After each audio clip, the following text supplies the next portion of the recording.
Hi guys, Rhonda without an H here with you. Today I'm going to show you something that is just so super simple. Maybe you already do it, but I didn't. And so it was a fun, quick thing for me. And I thought, I'm going to share that little tip and see if my friends would find it helpful. So I am making postcards today. I'm highlighting actually, and working on whatever, vintage postcards. These are from the purple pack. This is from Ephemera's Vintage Garden, Debbie Ann Parent, and I'll put her link below. She's got some really fun, adorable things. And today I want to show you, let's see, just how easy it is to make a postcard easy so that you can write on the back if you want to. Now, these I did not print on a heavy cardstock. I printed these on a lighter weight. And by the way, guys, she recommends you use Red River paper. Oh my gosh. Totally fell in love with it. Total. I have to use this all the time now.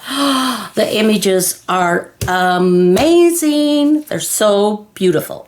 Okay, anyway, but when you do a postcard with this lighter weight, you want to, tough it up just a little bit. And especially the old vintage postcards, they were quite stiff.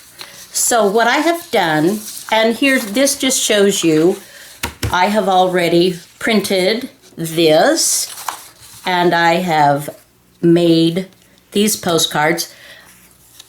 Look at the backs. Okay, it's all the same. I got a vintage paper to back it. You can use whatever you want. It just needs to be large enough to be the size of a regular size sheet of paper. For you internationals, that'll be just a little bit different, but for most everybody, the size of an 8.5 by 11 inch-ish should work. So here are some of the choices. If I don't want a real heavy, I can do it on ledger paper. This is a very cool, you can do it on whatever you like. I have also some of this amazing paper that I've said is going to be in my Etsy store, and it will be, but this stuff is on really nice heavy paper. But for today, I am going to use this nice heavy ledger paper. Page 199 and 200.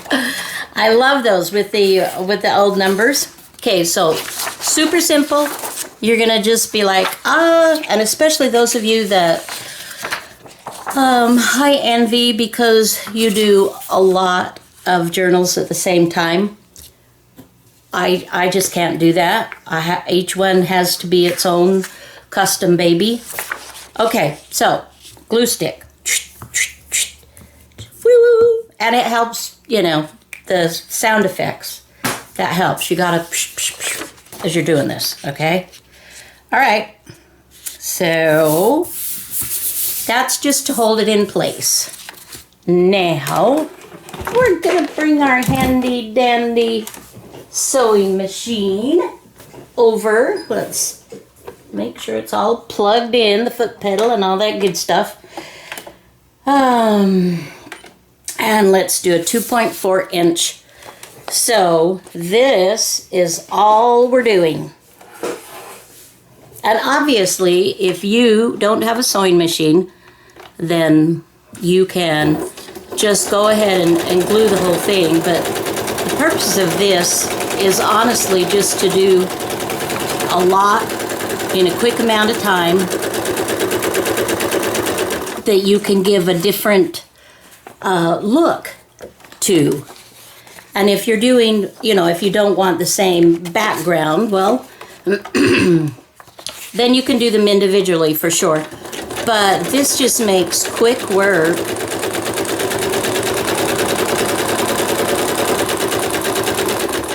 Of something that sometimes, I know it's silly to say, but sometimes I spend a good deal of time backing my postcards and journaling cards, for my journals. And this is just like, why didn't I think of this before? And maybe someone else, like I said, has already thought of it, and that's very cool. Why didn't you share that with me at the time? So I didn't have to learn this hum and peck method. And I have been a designer, guest designer for Debbie Ann Parent. Okay, so I've stitched all around the outside. Now I'm going to go ahead and stitch down the insides. And I'm working currently right now on a journal for a very good friend. We are trading, and we're doing our favorites, and these are some amazing images that I wanted to add to her journal.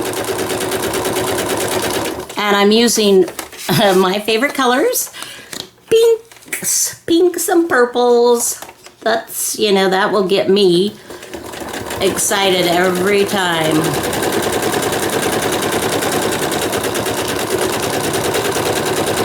So as you can see, I am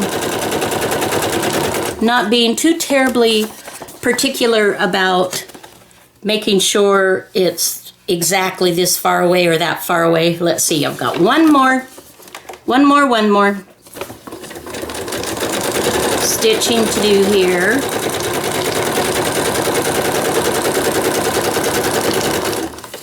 All right. Okay, let's move the machine out of the way. So basically, then all I have left to do is to trim it up.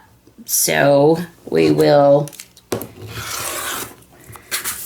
do this and this, and of course these scraps, we don't really like to get rid of our scraps,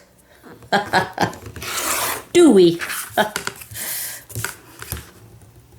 This one little postcard is just a titch bigger than the other, but no problem, because I'll show you how easy that is in just a second.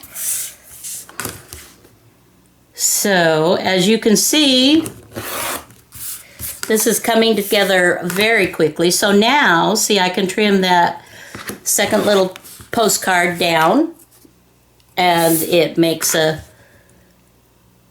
I haven't practically broken my stride even. We're just going here.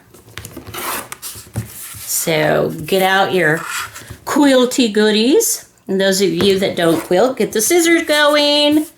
You can do it, ladies. You can do it. I know you can. We'll just get this done really quick. Over here, we'll turn it. All right.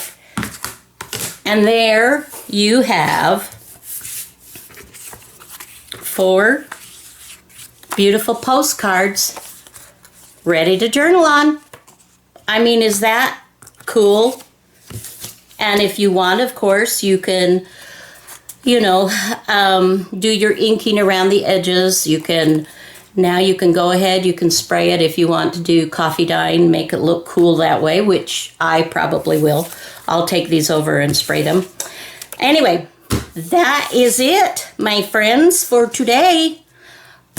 So, go to Debbie Ann Parent's site. It's Ephemera's Vintage Garden. Check her stuff out. She's got some wonderful digis. And give this a try. This is fun stuff. All right, guys, I hope you're having a fabulous day. Bye now.